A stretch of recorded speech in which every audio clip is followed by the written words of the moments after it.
you there first. But yes, we are going to kick off this evening by Mike, our president of United Parenting Coalition, sharing just a little bit about United Parenting Coalition, which is the host of tonight's event. And then we will jump into Kim's event in about 5 minutes.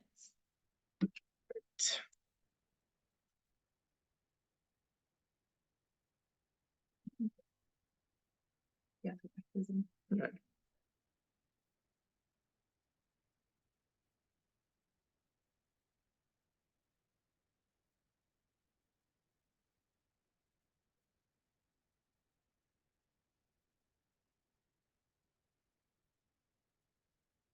Kim, are you able to see that okay? Can you give us a heads up? Perfect.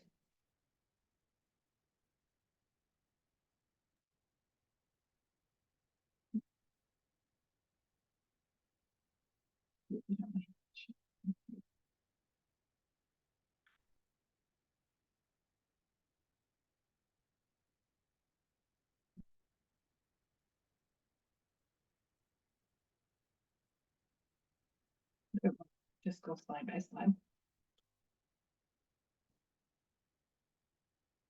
I'm getting here. Sorry for the delay. That's good. Little computer problems. There we go. Right here. All right. So thank you guys for joining us tonight. We are presenting this on behalf of the United Parenting Coalition.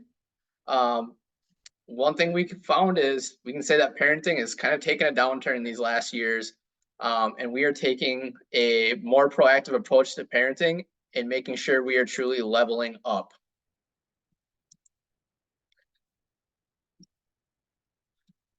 And wise quote by a wise man, the best way to predict your children's future is to create it.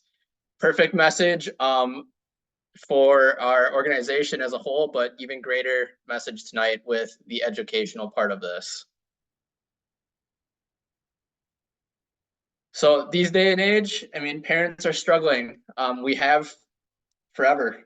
I mean, there's always been those things that come into play when raising kids, and work-life balance, education, just things that have been there since the beginning. And then you add in all the fun stuff that we are currently dealing with in today's modern time with social media, screen time, all this technology, gender and identity, getting that from the media, from school. I mean, every which angle. And I don't know, I'm a dad. Both my girls, I was in the delivery room for, and I know they're both girls. Like, this whole gender identity thing for me is just mind blowing. So just a lot of different things that we are continuing to struggle with, and just seems to get more and more added onto our plate all the time.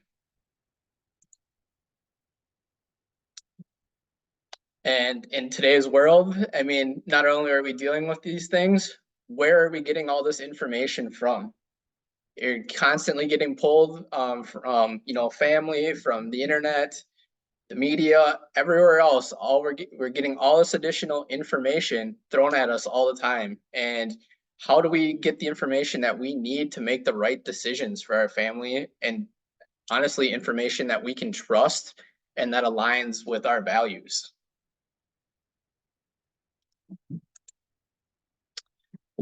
And that's where the United Parenting Coalition comes in. We are a 501c3.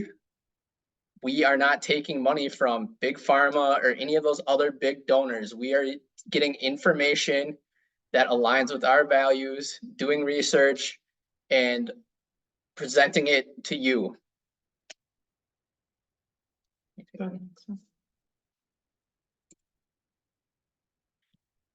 And the UPC's founders, obviously there's me and then my much better looking better half. And one thing, we've kind of just put this as a mission to equip parents with the tools necessary to promote successful families. We've done an extreme amount of research, and we know that not everyone has the time to do so. And just kind of creating a one-stop place for everyone to go and be able to get that information they need quickly and have that at hand to help them make those decisions. Yeah, so as Mike said, we spent hours and hours researching different parent resources out there.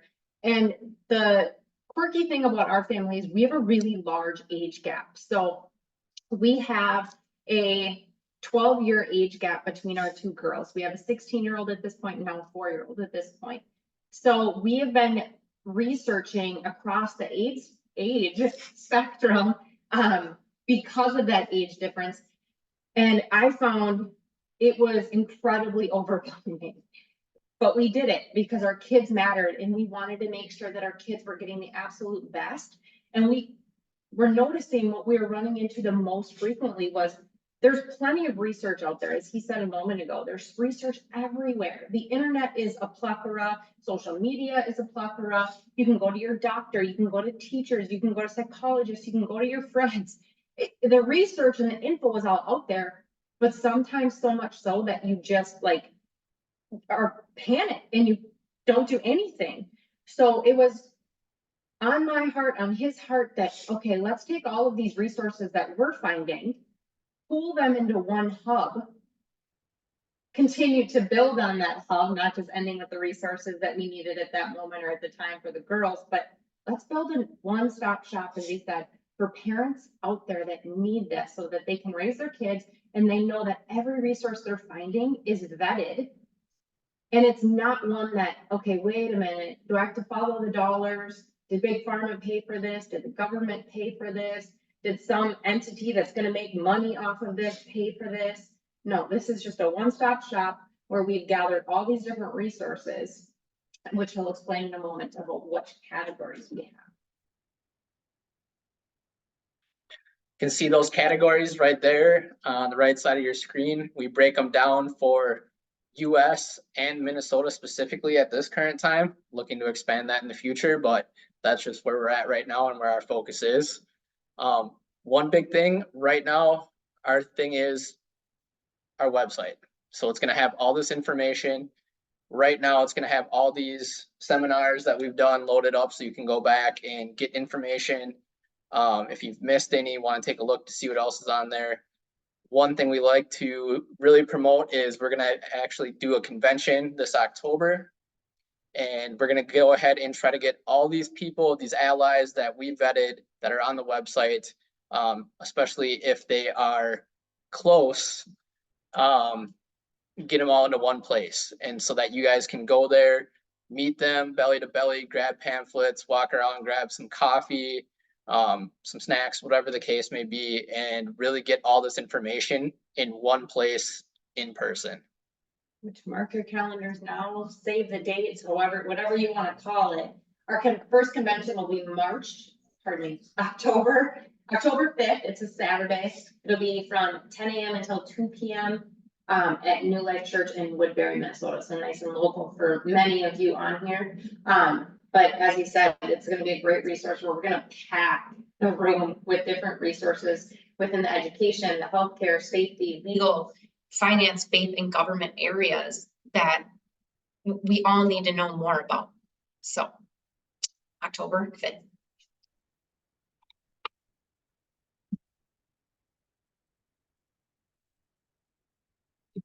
And great verse here, start children off on the way they're to go, and even when they are old, they will not turn from it. Proverbs 22:6. Just a great verse. Absolutely. And tonight we are definitely going to, I think, hear a lot about raising up our kids. So with that, we're going to end the stop share. There we go. Coming back. If you would like to learn more though about United Parenting Coalition, please check out our website, reach out to Mike or myself at United Parenting Coalition at Gmail. We are always open for questions. We love to answer questions because we are a brand new organization, less than 10 months old at this point. So reach out with those questions. We're happy to answer, but I do not want to waste any more time because we have an amazing speaker here on the docket. And I get the privilege of introducing our good friend, Kim Wilson. So Kim has been a lifelong active resident in her Minnesota community. And I know this really well. She's actually on the Woodbury City Council, for those of you that are local. She is a wife and a mother of 5 children ranging in age from 15 to 33. So another one that gets that gap between children. Along with many volunteer opportunities with her church, sports, and her community, she has spent the last 17 years homeschooling her 4 younger children through high school. When the pandemic hit, Kim found herself helping the next generation of parents navigating the homeschooling journey. Today, she continues to homeschool her high school sophomore and encourages families to find the resources they need to discover homeschooling. And let me tell you, she has 1000% done that for our family. She came into our life a few years back. I remember her being that little buzz on my shoulder of, you gotta homeschool, look into homeschool. And I remember laughing and saying, there is no way. And here I am now, a couple years later, homeschooling both of our girls. And huge kudos to Kim, because we would not be where we are without her. So I'm so excited to be able to introduce you all to Kim Wilson to share all of her amazing information with you tonight. So Kim, take it over.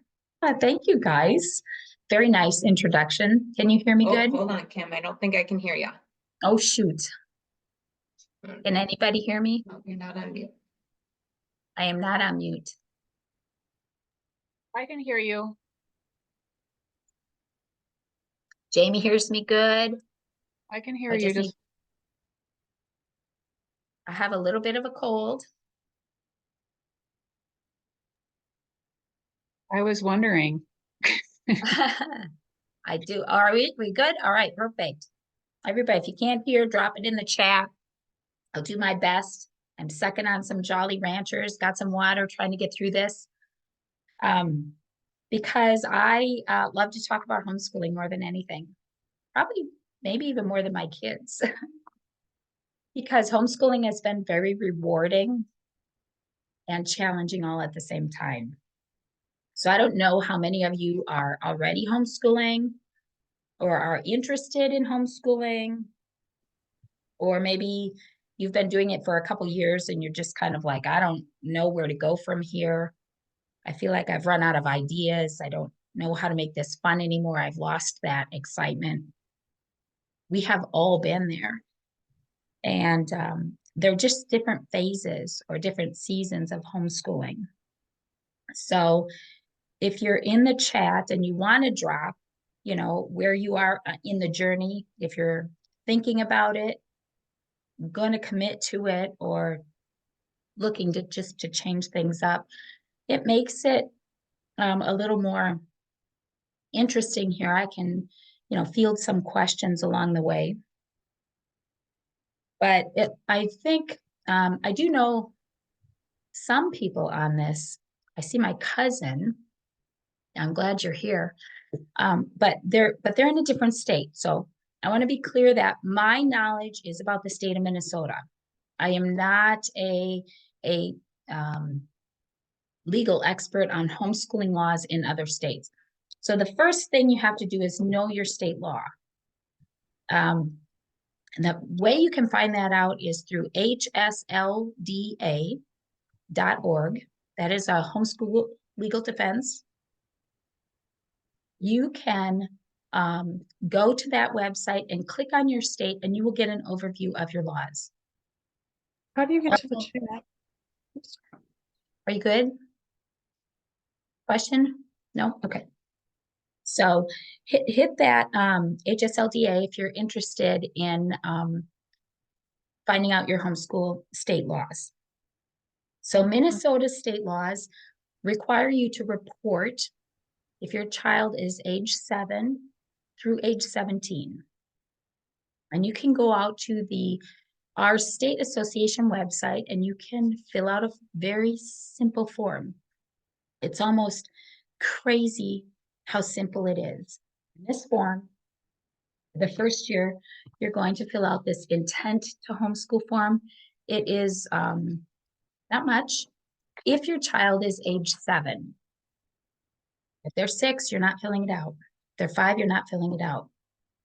Age 7. Minnesota also is very easy to homeschool. They do not have a legal amount of days that you have to homeschool. They also don't require a certain number of hours per day that you have to homeschool. You do have to get a standardized test once a year. It could be the California test, the Iowa Basics test.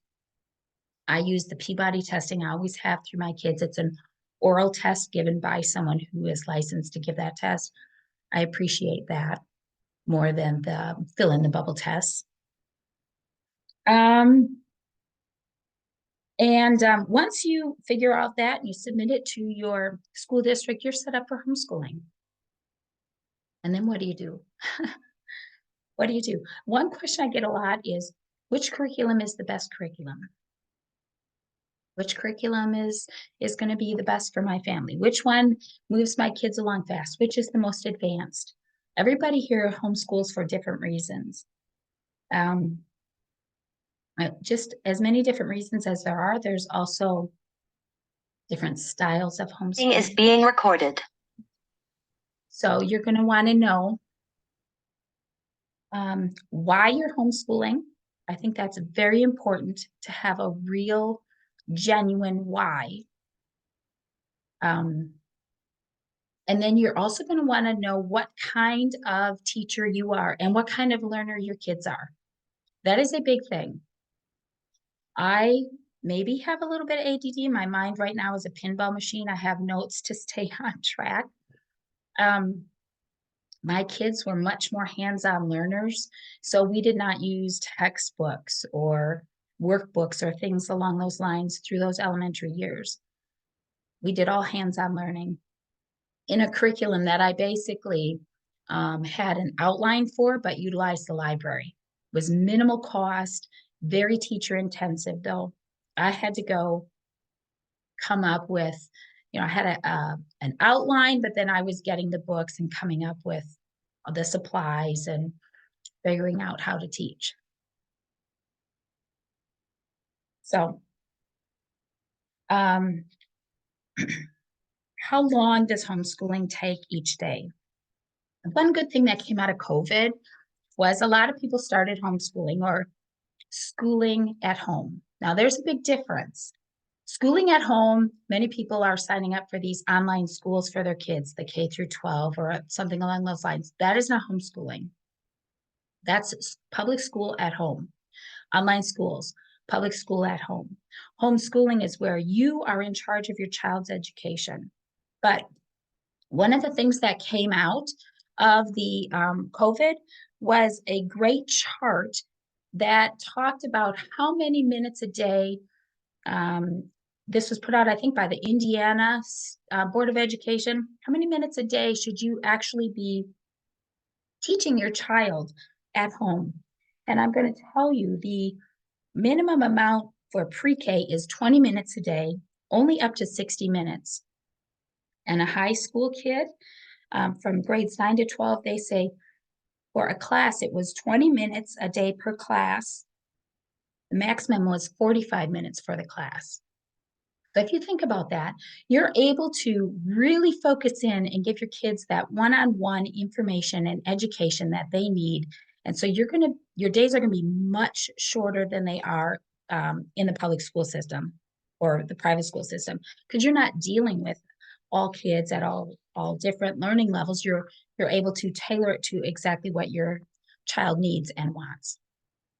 And I'm seeing my chat blow up, and I don't know why.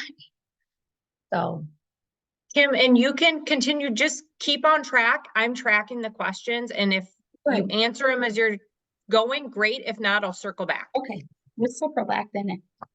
So, so what's a bad curriculum? What's a good curriculum? The only bad curriculum is the stuff you're going to buy and it's going to not work for your family. It's going to sit on the shelf. It's boring.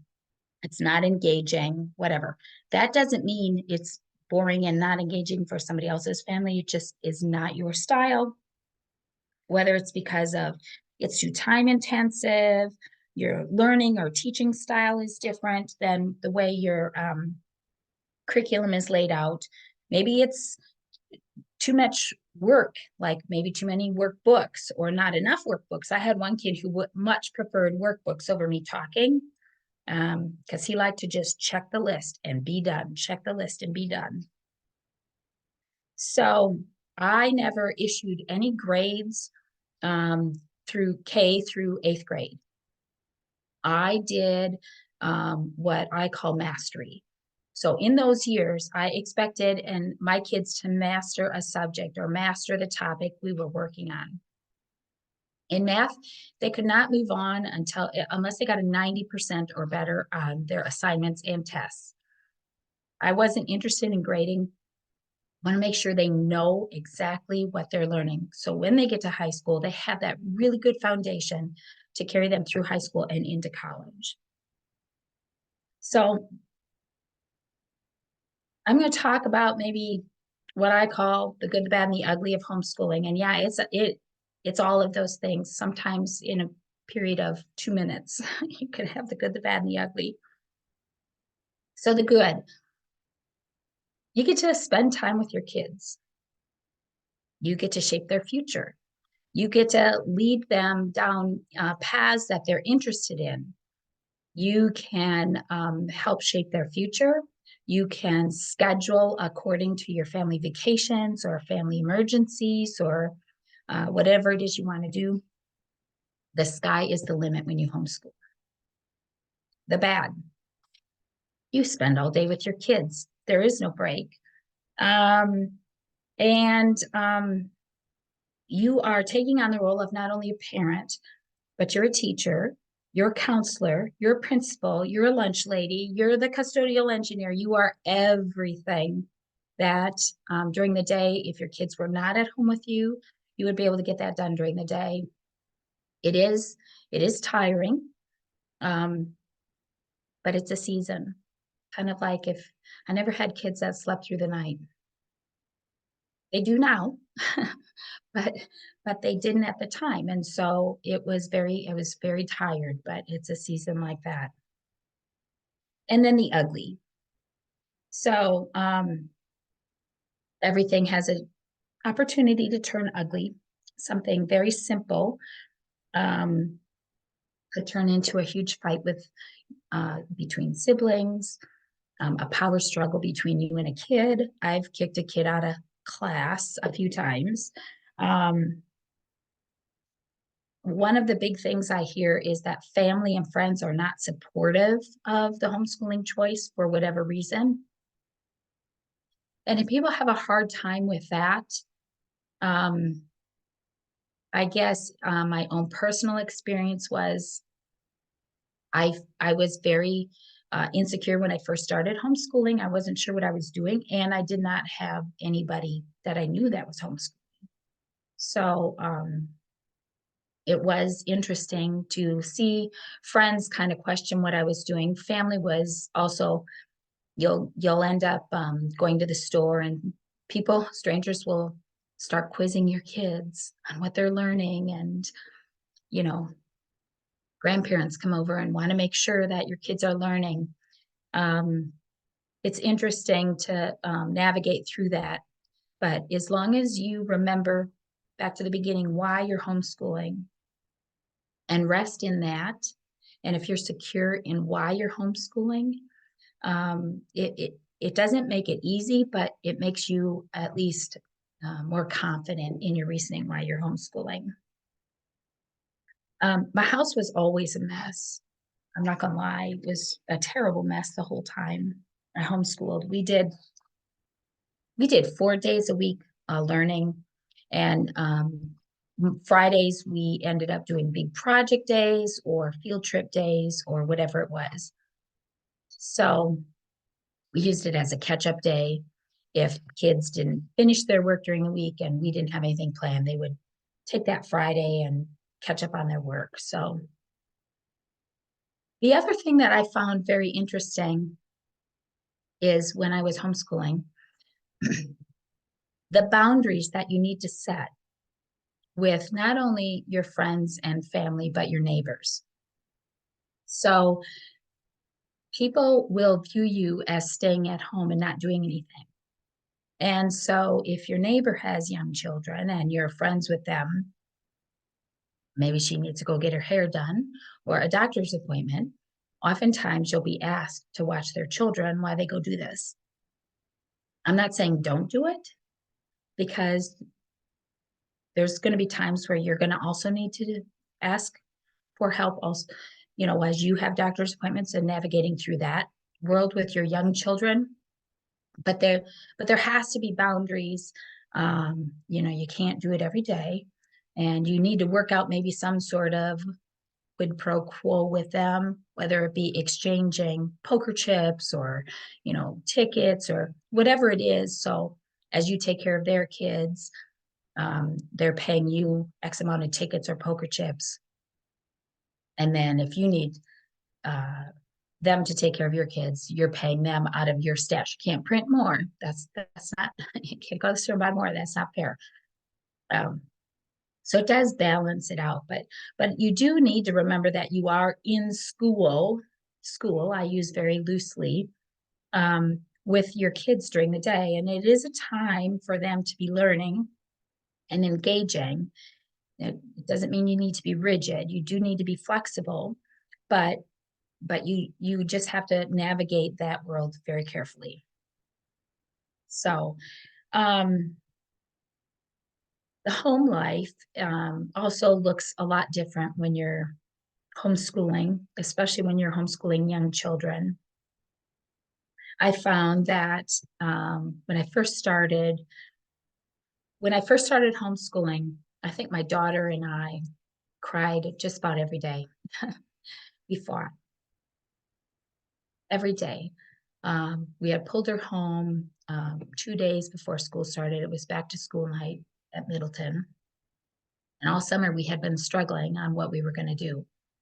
And I felt very insecure or not capable of being able to teach her, because of course, the first question you get when people find out you're homeschooling is, oh, are you a teacher? I am not a teacher. But I wasn't a mother either until I brought my kid home from the hospital. From the minute I brought that kid home from the hospital, I was teaching my kid. No one knows that kid better than me. I'm going to do everything in my power to make sure my kids have a good education and a good home life. Doesn't mean it's perfect.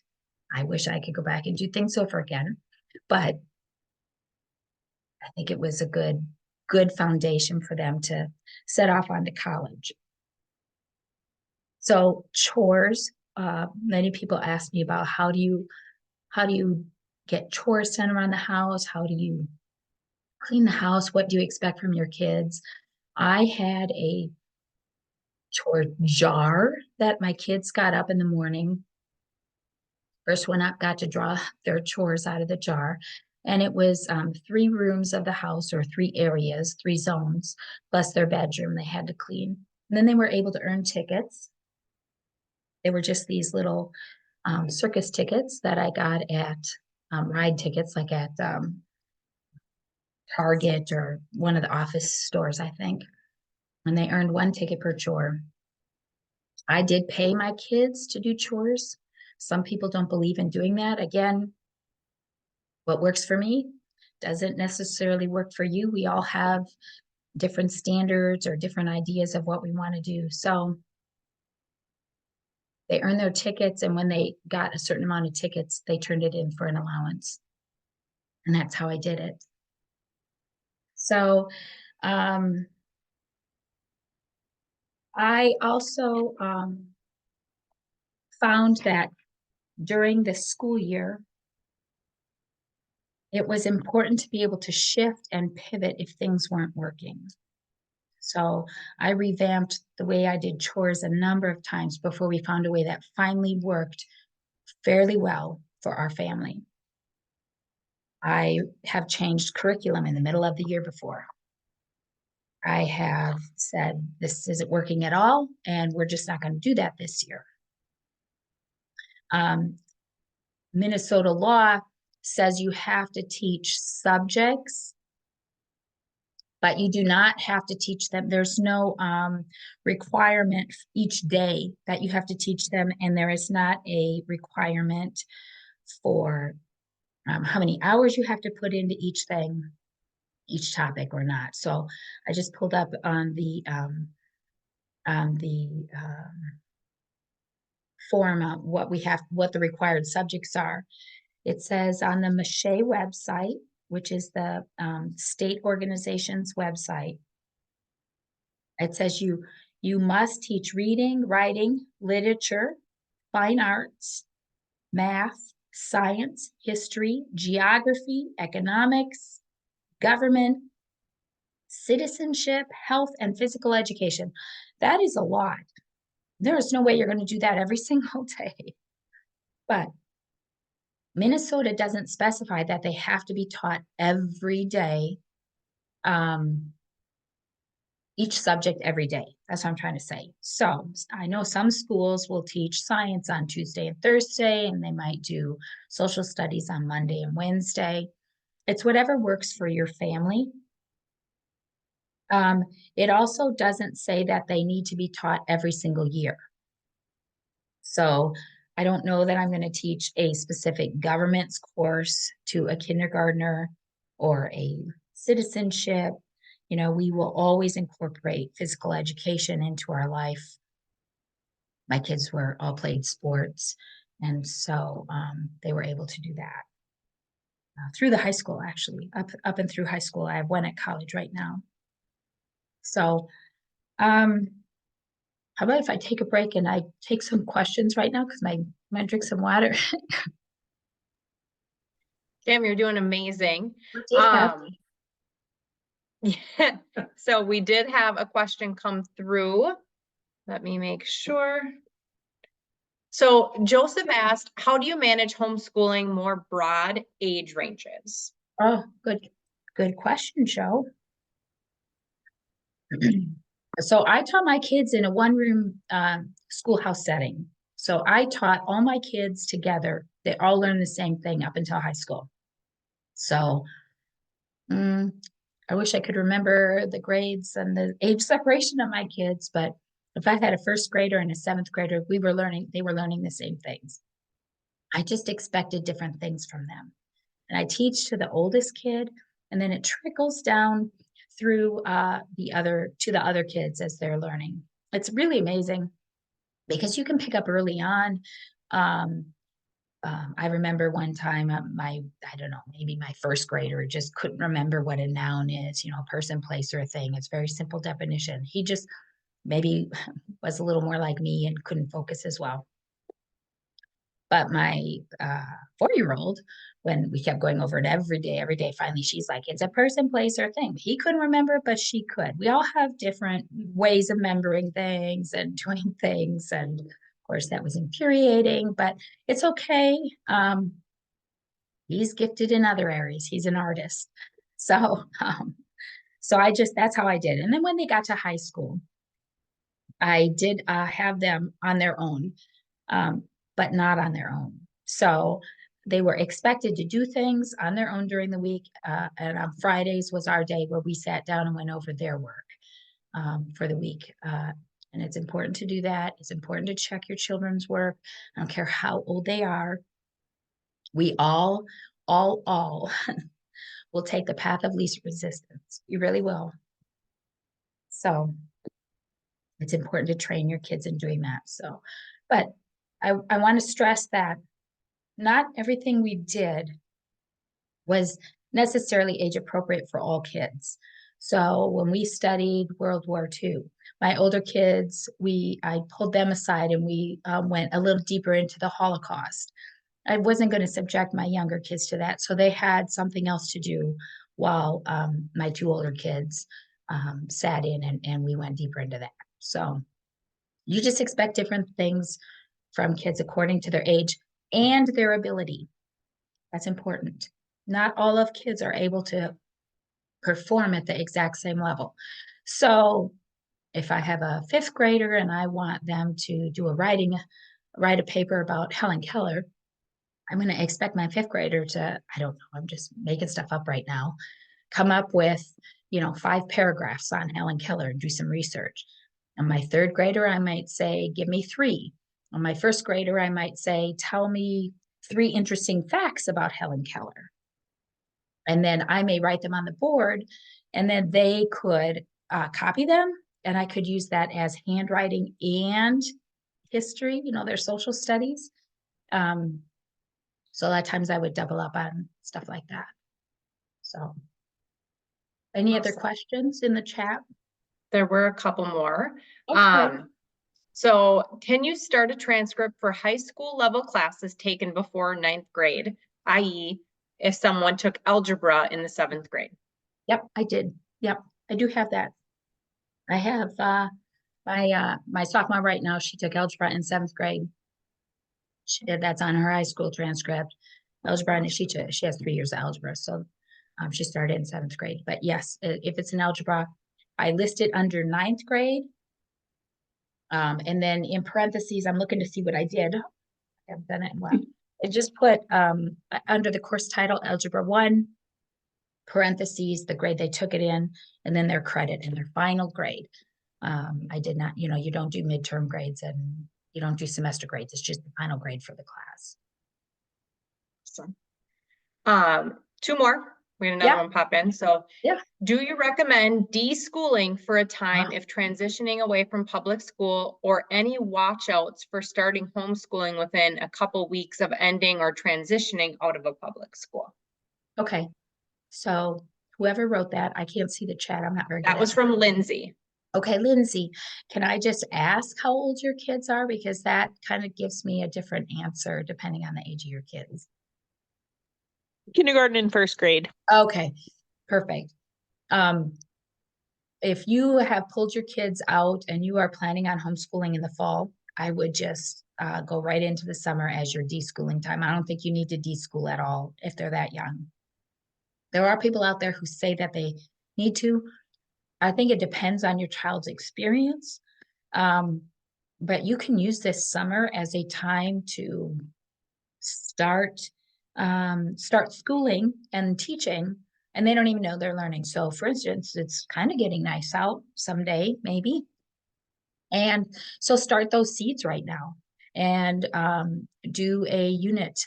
I'm sorry, I was big on unit studies, which is everything revolved around a certain topic. So for instance, if we stick with the seeds, I would plant seeds. I would do all research on seeds. I would do science experiments on seeds.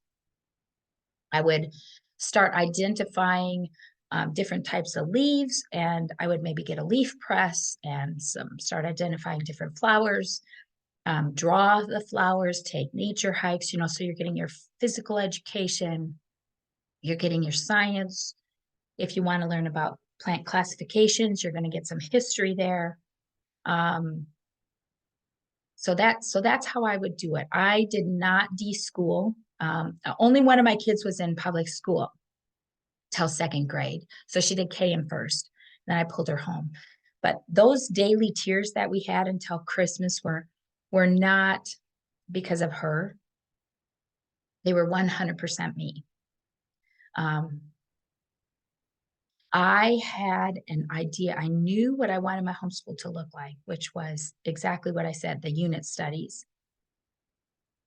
So if you're pulling your kids out of school, remember why you're pulling them out of school. Have an idea of what you want your school to look like. And then remember that there's no grades in homeschool. When I say grades, I mean, if your child is in 1st grade, that doesn't mean you're stuck to 1st grade curriculum. Maybe they're very advanced in math. So you're going to move them up to a 2nd grade math or wherever they're at. But they maybe struggle with reading. It doesn't matter. You're just going to find out where they're at, and you're going to start at that point. And I had kids all over the place. I had some that had 3 or 4 grade levels, a span between their topics or their subjects, because very gifted at reading, but kind of struggling a little bit with math. And it didn't matter. I just kept moving forward with the reading and moving forward with the math. And that's all that really mattered. So the daily tiers that we had were because I had an idea of what I wanted, which was this unit study concept. but I couldn't break the mold of the public school. So I felt like I needed to teach language arts, and I need to have science and socials, need to have all this curriculum every day. And so I had this whole schedule laid out. From 8 to 8:30, you're doing math. From 8:30 to 8:35, you're taking a break, you know, and I would do all this stuff. And then she would, excuse me, she would get done early. And I'd say, well, do another lesson. And I mean, you can't get done early. The clock says we still have math. You've got to keep going. So pretty soon she was like, well, I don't understand why I'm doing this if I have to fill up time and do busy work. So I trashed the busy work. At Christmas time, I took 6 weeks off and we regrouped. And I went into the second half of the year trashing absolutely everything I bought and just doing unit studies. And it made a big difference. Big difference. And I just plugged into the chat as well. One of our allies, which is the resources we have on United Parenting Coalition, homeschoolshare.com. It's a free website that has a lot of unit studies, because I was very much like Kim, and I was trying to like follow a schedule, and I was miserable, and my daughter was miserable. And Kim inspired me with unit studies, and we've loved them, especially when you do unit studies like chocolate and candy, and it's a total win. But that was a great free resource. We have 2 more questions now that have popped in there, Kim. Yeah. And selfishly, I'm excited for both these answers. So Okay. the first one is, so what do you do with the subjects that you yourself are not good at? For example, grading papers or more advanced math topics, etc. Oh, good question. I'm putting in another cough drop. So if I'm not good at something, which is a lot of things, I do 2 things. One of 2 things, one of many things, really. Number one, you find a friend who is. I hate dissecting. My daughter wanted to dissect in 3rd grade. Remember, I teach everybody together. So that means I had a 3rd grader, a 1st grader, a pre-K, and probably a toddler, if not an infant at that time. I don't even remember. It was crazy. I don't want to dissect. I hate it. My daughter wanted to. My friend is a nurse and she's homeschooling. We had been co-oping that year together. And which means once a week we got together, both of our family. We actually had 3 families that did it. We had 11 kids that got together from 3rd grade down to an infant. It was craziness. And she led the dissection unit at my kitchen counter. So I have dissected on my counter the standard fish, worms, whatever. I don't remember, clams, I don't know. And the last thing that was on my counter was a fetal pig. My daughter did that. I said, I will not be here when you do that. She was in high school at the time. So she had a friend at Woodbury High School that had already done it. She was a year older. And so I said, you can ask her to come over. And you guys can do it together and take some pictures. So I use your resources. There's a lot of YouTube videos out there now. I think that you'll find that if you're starting from the beginning with your kids in kindergarten, 1st, 2nd grade, I'm sure you're capable of doing that math and that science. I know you are. I know you are. And you'll be surprised at how, when you're doing this, how it comes back to you as you're going through it. Because for you, it's a refresher, and for your kids, it's a learning. So you don't have to know things to teach them. You just learn right alongside of them for a lot of things. So, but my kids also participated in co-ops when they were probably, for sure, high school. Excuse me. High school, yes, maybe middle school. Each kid started at a younger age, so I relied on those experts to be able to teach them also. Did that answer the question? Because I don't. I believe so. So that one was from Joe, and he has another one. And this one is a concern that he has. So are there more difficulties getting into college with homeschooling high school degrees? Okay. So I have 3 that have gone on to college. They did not have a problem getting into any college. So they applied to every college. They were accepted at every college they applied to. That being said, they did not go far. I mean, they weren't applying to Harvard or Yale. I had one that was at Eau Claire for nursing. COVID hit and she decided to graduate early. So she graduated in 3 years at Eau Claire with a Spanish major, which I don't know if she can really speak Spanish or not anymore, but then she went to apply to Creighton for an accelerated nursing program. So she was able to get through that nursing program in a year. So she is an ICU nurse right now with a bachelor's degree and a double major in Spanish and nursing, a bachelor of science in nursing. I have 2 boys that are in college right now for computer science. They were accepted. They are doing well, very well, academic honors. The colleges did not have any questions with my homeschool transcript, none. And we just toured Belmont the other day for my daughter, which is too expensive. We're not going there, but we were in Nashville visiting my nurse daughter, and we're like, let's look at Belmont. So my sophomore had to come with. And what a beautiful campus. They also accept homeschool transcripts. They don't, I think it's very popular now.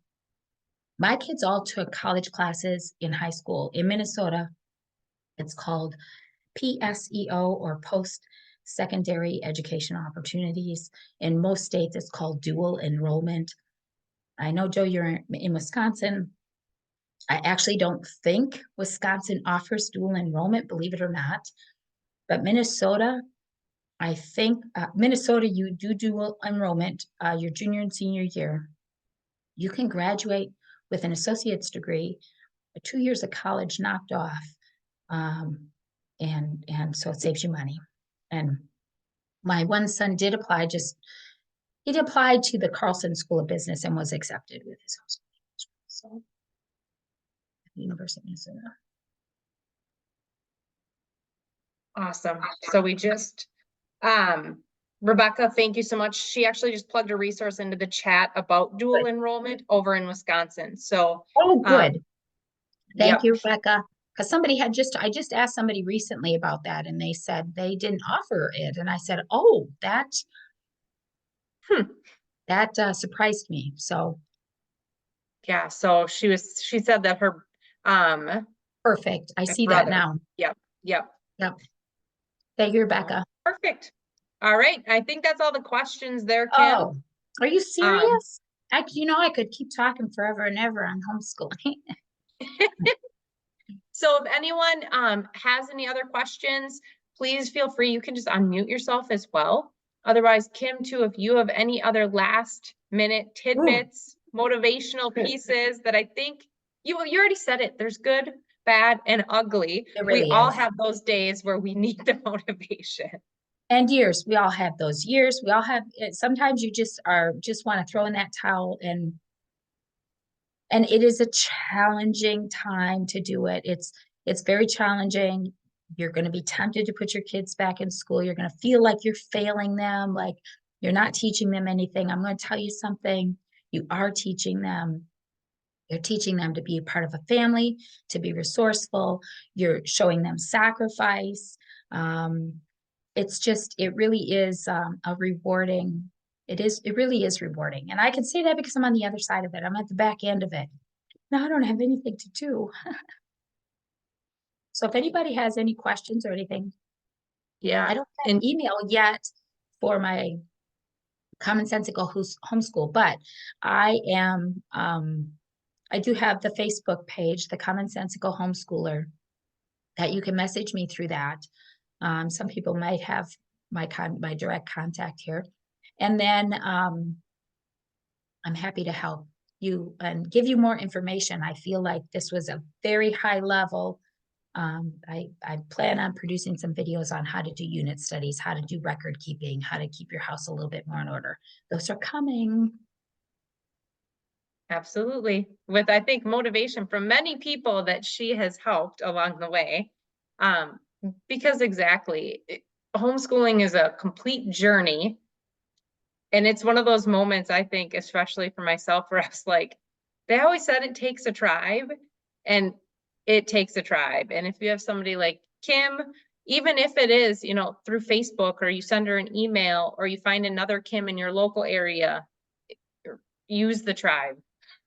Use them. Don't be afraid to ask people, how do you do this? Tell me what you do. If it is not working for you, do not continue doing it.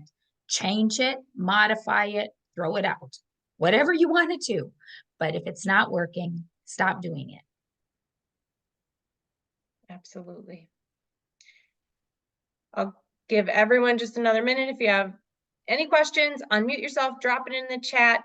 But as you are doing that, a huge thank you to Kim. So a plug, of course, for United Parenting Coalition, purely because, so we actually asked Kim to be on our board. So it's not that we just asked her to help here tonight, but Kim is on our board of directors for United Parenting Coalition, which means we have a plethora of amazing homeschool resources on our website because we have Kim in our back pocket helping us build that out. We want to make sure that anyone who says, I'm taking the leap, I'm going to try this, I might be crazy, but I'm trying, can go to the website, and there are a ton of different homeschooling resources there now that have all been vetted by. And how it works with United Parenting Coalition is it just isn't, oh, me and Mike like these resources. It's, okay, one of the 4 of us have found something, meaning him, myself, or our 2 board members, and then we all have to give it the stamp of approval, saying this checks all the boxes of being an organization that is aligned with faith, and it is aligned with all the values and the principles that we feel are important for our family and for our kids. So as homeschool is getting more and more and more popular, it's very much happening where a lot of new homeschooling resources are popping up, and they are more secular. And they're a little bit more almost like what some of us are trying to get away from with the public schools. So you can rest assured, if you ever check out United Parenting Coalition, look at those homeschooling resources. They're going to be 100% the homeschooling resources that feel more in alignment with, this is why I took this leap in the first place. I see a question. Yep. So have you gone to the Mache conference that's coming up, and did you find it helpful? We are debating attending. Okay, so I'm going to talk about this conference for a minute. Wow, the conference is awesome. The speakers they have lined up are fantastic. This conference, you know, COVID kind of changed everything. This conference is going to require you to prepay, so don't show up and plan to pay at the door. You will not be able to do that. So prepay. It's down in Rochester at the convention center. And you're thinking, oh, this is going to be cute. It's a little conference. I haven't been since before COVID, but I'm going to tell you something. I went down there and I was overwhelmed. It was extremely overwhelming. The speakers, awesome. So plan your schedule out for the speakers. Find the ones that you're interested in and make a schedule. The curriculum and the vendor area, overwhelming. Okay, so that's where, if you're going to go, it's helpful to have an idea for, you know, what you're looking for. If you're looking for a math curriculum, that's awesome. If you've already been doing it, what wasn't working? Make that list. Because when you get down there, you know, they're vendors. They, you know, they're going to tell you that this is the math curriculum you need. They're all different learning styles. Again, no bad curriculum. It's not bad. It just doesn't work for you. If it works for me, it doesn't mean it's going to work for you. So I can't tell you what to look for. I can only ask you what isn't working and tell you what I did, and then you're going to have to make the decision. So there's a lot of curriculum down there. Again, you do not have to invest thousands of dollars into a kindergarten curriculum, a first grade curriculum, a second grade curriculum. You don't have to do that. You can do what I did and spend $100 or $200 per kid a year and come up with your own curriculum, which I enjoyed because my kids were able to pick what they wanted to learn about, or I picked what I wanted to learn about. And I like that. And I'm just going to plug one more thing. If anybody has, I know some people have young kids. Because again, I could go on forever, just so you know. Do not be afraid to utilize the Dollar Tree or the dollar store, even though it's a $1.25 store now. I have got this whole box, this whole tray of flashcards. And all of these flashcards I purchased at the Dollar Tree. So there are a million ways to teach your kid how to read. I did it. I'm old. I did it the way I knew how to do it. Why relearn something? I just taught them flashcards, sight words, and phonics. See, they have nice little words. We just went through all of these flashcards. Dollar Tree is awesome. Take it. The workbooks are fine for the younger kids. Yes, when you get older, that's why I always ask how old your kids are. When you get older, you're going to have to utilize, you're going to have to invest more in curriculum. So go to the homeschooling convention, go to Mache, listen to those speakers, absorb what you can. Don't get overwhelmed. Keep notes, and you don't even have to buy anything at that time. You can go home, you can go, I think it's 2 days. Go day one, research something, and then go home and research it on the computer and go back the next day if you want. There's also used curriculum sales. So if you do find something you like, go to the used curriculum sale, see if they offer it there. Oh yeah, you're funny, Joe. Joe is my cousin. I love it. Teaching family, all about the homeschool way. Trina. Another- Oh, Trina, you're funny. Perfect. Well, Kim, exactly. You could talk forever. Her and I once did really a could. podcast about So homeschooling. anybody, reach out whenever you have Yeah. a question. Honestly, you're having a problem, just reach out. I'll give you my 2 cents. I always tell people, everyone's entitled to my opinion. Yes. Which is good though. I've always appreciated it. So making sure if you have any questions, you can check her out. Homeschool, do your Facebook again, one more time. The Commonsensical Homeschooler. Because Perfect. I just commonsensically homeschool my kids. I don't do anything fancy. I love it. Boring. Perfect. Well, with that, a huge, huge thank you to you tonight, Kim, for spending your evening with us, sharing the knowledge that you have, the good, the bad, the ugly, and a lot, I think, of good. But with that, if you have any questions, find Kim on Facebook. Otherwise, you can always reach out to the United Parenting Coalition, and obviously we know how to find her too. So but again, a huge thank you to all of you for spending your evening with us. And hopefully we see you at one of our future seminars. Our next one is in May, and it's going to be with the Washington County Sheriff, and she's going to be talking about public safety and how to keep our kids safe in today's times. So with that, we're wishing you all a great night, and thank you so much. Thank you, guys. Thank you, Kim.